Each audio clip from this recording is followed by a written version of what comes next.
This is a rapid video of homemade beer making, all grain. So, got a bit of grain. That's what it looks like. Kind of just like it's crushed whole barley. I've got 17.5 liters of water heated to a very specific temperature.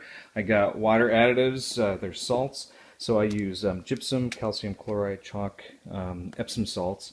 And then I'll use maybe citric acid if I need to lower the pH. And then I'll use iodine to do a test to see if all the starch in the grain has been converted into sugar. And then I use my pH meter digital to check the pH. Very important. I've got a little scale there that goes down to the 0.1 gram level, and I can do my water salts. I check the pH of all my homemade homebrew with all grain. This is a calibrating fluid that's set to 7, and I calibrate my pH meter to be exactly 7. And then I check the temperature, which is super important in all grain brewing. Enzymes activate inside the grain to convert starch to sugar, and you can see I need this to be exactly at 70 Celsius, which you can see it is. So perfect. I'll let that sit for an hour. I have this calibrated pH meter, and I'm checking the pH. I want it down around 5.2, and you can see it's stabilized to 5.7 right now. So I'm going to add salts and citric acid to get this down to 5.2. All my salts, and I put about 2/3 into the beer, and then I reserve about 1/3 later on for adding the water that I'll use to basically make coffee. And there's no science to this. I just put it in as I see fit. The salts took the pH down a little bit. What I've learned is I need to let this sit for a couple of minutes. Let the salts get into the enzymes.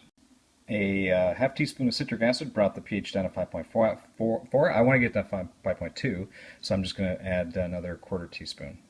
I've added a little bit more citric acid, got the pH down to about 5.2, a little bit above. That's fine. Now let this sit for the better part of an hour. This is fresh liquid from the grain. I'm just going to show a little iodine test. See how that turns quite black when I put that in. That's because there's all starch in there. It's a starch soup right now. As the enzymes work, convert those starch long chain carbohydrate molecules down to shorter ones, sugars. Then when I do that test again, there should be a little bit of black, but it should just go away. Like, this is still quite dark. This is my kegging system, so I've got a 20-pound CO2 tank connected to these. These are old Coke. Actually, these are Pepsi syrup cans from like McDonald's and restaurants, which homebrewers use to fill up the beer. So I need to get this one. I need it because the beer that I'm going to ferment my new beer in, the pail that I'm fermenting my new beer in, is already full of lager, which I've been keeping in this beer fridge for a couple of months at a low temperature. So I need to free this up so I can put the lager in there, so that I can then use the existing pail to ferment my beer that I'm making. So this is a nice setup. It's a little party tap. That's if you can see Doug, that's for my sister Leslie's wedding to her husband Kevin a long time ago. So I'm still using this. It's great. And I'm just going to fill this up until I kill this keg. Like magic, when I get to the top, kill the keg. That's the fermenting pail that I'm going to put my new beer into, but it's full of lager right now. That's been lagering for a couple of months. It's a Munich Helles, which means light. So it's a German lager. So all German, Southern German grain, Southern German hops, and Munich lager yeast. So it's a completely German beer. And going into this keg, which I emptied out before I talked about that, and this system here is just it's called an auto siphon. I just pump it, and it moves the beer from here into there very, very fast. Of course, when I'm kegging, I couldn't resist taking a little sip. That really tastes like German Helles, exactly what I wanted. Now, funny, outside of this window is my hop plants. I'm going to use those hops. I'm going to go pick them. Actually, picked all the cones and use them for making this beer. I'm making an IPA, by the way. An iodine test, so just a little in there again. Mix it up and see if it dissipates. Not really. I don't think the mash is done yet. I've been waiting to do this all year, so I'm going to pick some hops. I'm going to use them fresh in my beer, and you can see I've got a very good harvest of crops. From this is the Cascade. This is the principal hop in Pacific Northwest IPA. So I'm just going to start pulling those off one by one. The hops, they should be a little dry and crunchy. Let's see.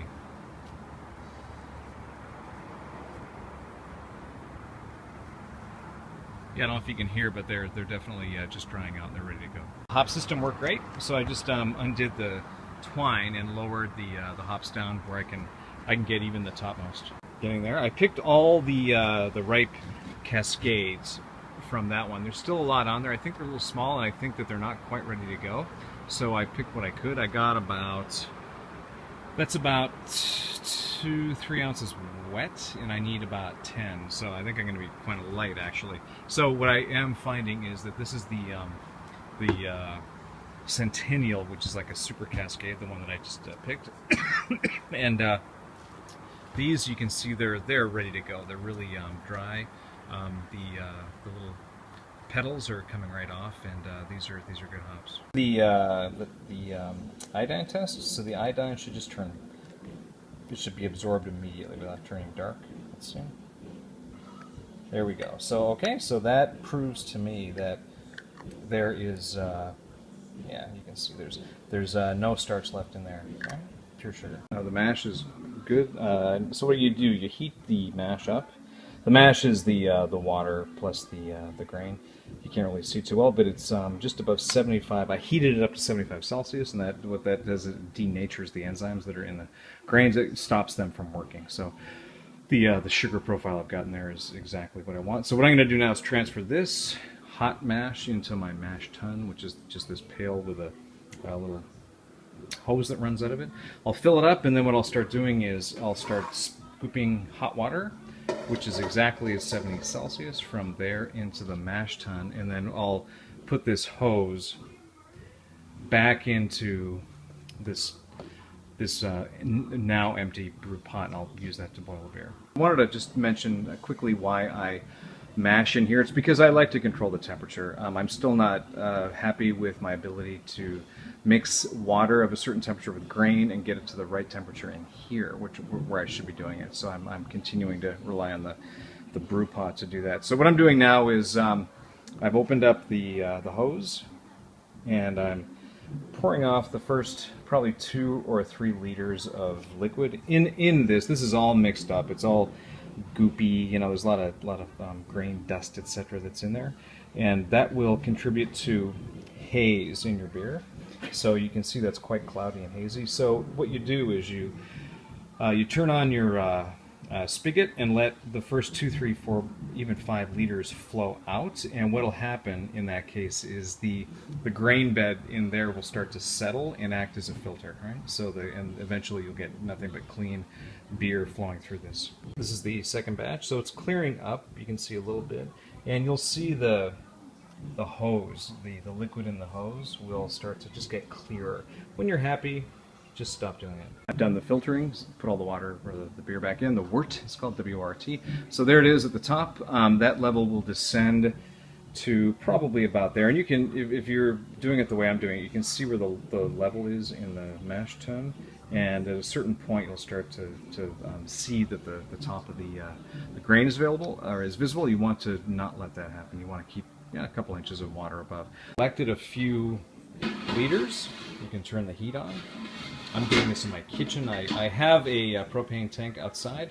I just think this is a bit cheaper actually to do natural gas instead of propane. When this is full, pretty full, I'll take it outside and put it on my propane burner. It took me a bit to get used to how quickly the wort should pour into the brew pot. This whole thing should take an hour, so I've got probably 25, 26 liters of wort to get out of here, along with the heated water over there. If you want to really get technical, you could set your flow rate on the spigot and measure a liter, okay, and see how long that took. Multiply that times whatever 25 liters. If that's an hour, great. So it should take about 4 minutes per liter on average. And you'll have to do the math if you're doing imperial. All right. My asparage is going along great. You can see there's the grain bed level, there's the liquid level, so I've been topping it up. This is about a third in, and all is well. I also harvest my yeast. So this is the fermenter, which had the lager in it. So there's lager yeast down there. What I do beforehand, like a day before, I boil up about a liter of water. I put it in a mason jar, seal it, cool it. Then after I rack the beer, which I did before I'm moving it from here to the keg, I then put the boiled sterilized water into the bottom of this, and it mixes up with all the yeast. And then what I'll do is I'll open that. I'll take the top off, pour it into this. Now, okay, I've sanitized this with Star San. Maybe not, plastic isn't the best, but it's all I got at the moment. So I'll pour that in here and then cap it and then let it settle out, chilled for several hours. Pour it off, just nothing. I just open that up and just pour it in there. Now this is a 2-liter jug from Foster's. It was the Hong Kong Rugby Sevens from, oh geez, could have been 1992 actually, where I got that thing. Maybe 2002. But anyways, I digress. I've covered that up with plastic on the top because I'm just not sure about the seal. Again, this isn't an ideal way of doing it, but what'll happen is there'll be 3 layers that pop up. So you'll have a layer down here with the trube, they call it, which is just the gunk, old spent yeast cells and hops and things.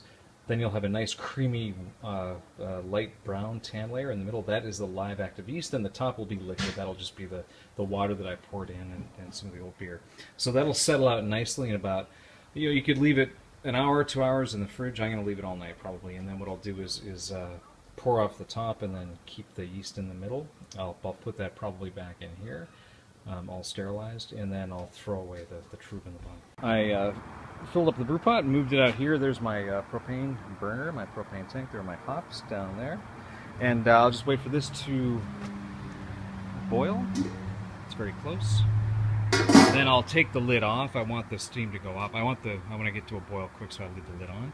I'll pitch the hops. I've got some more hops. There's not enough here. I'll add in some other substitutes and continue on. This beer for I don't know, 75-90 minutes, which is the right thing to do. And then what I did maybe 10-15 minutes before the end of the boil, this thing, I'll lift that up. That's a copper coil that I've attached. Let's see if I can get it over here.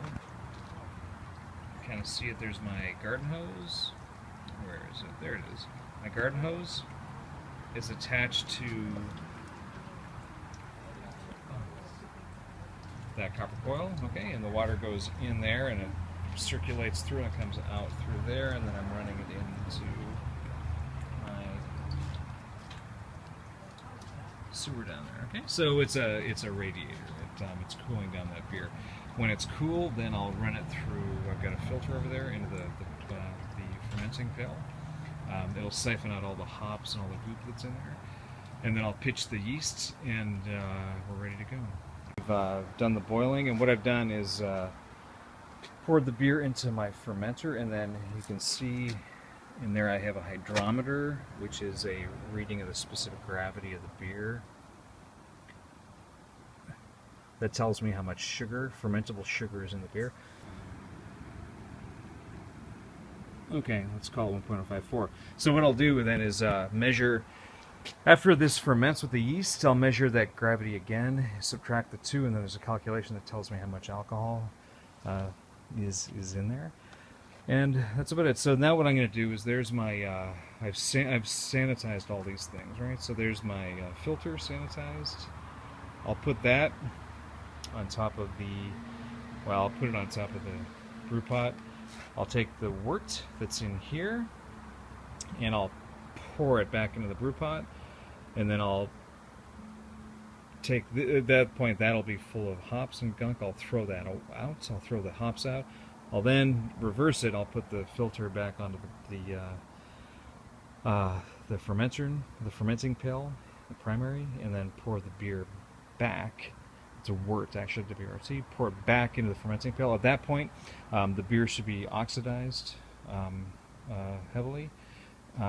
Oxygenated, I guess, is the better term. And the yeast needs that to respirate, to do its job. At that point, I'm not going to show that. I just pour the yeast in there.